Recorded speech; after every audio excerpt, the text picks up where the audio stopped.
నువ్వు విశ్వాసంలో నుండి వచ్చావు కదా, మరి నీకు అద్భుతం ఎందుకు జరుగుతలేదు? అద్భుతం నీకెందుకు జరుగుతలేదు? ఎందుకు యేసయ్యను బదలం చేద్దాం అంటున్నావా? మరి నీకంటే ఎందుకు వచ్చిన వాళ్ళకి అన్నీ జరుగుతున్నాయి కదా. చెవిటోళ్ళు విన్నారు, ఎన్నో సాక్ష్యాలు ఉన్నాయి.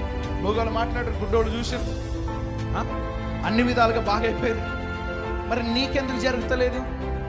నీకెందుకు జరుగుతలేదంటే నీకు అన్నీ ఉన్నాయి కానీ అన్నీ ఇచ్చిన దేవునికి దూరంగా ఉన్నావేమో. దేవునికి నువ్వు దూరంగా ఉన్నావేమో, దేవునికి దూరంగా బ్రతుకుతున్నావేమో, దేవునికి దూరంగా జీవిస్తున్నావేమో.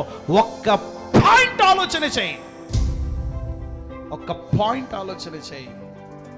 విశ్వాసములు ఉన్నావో లేదో,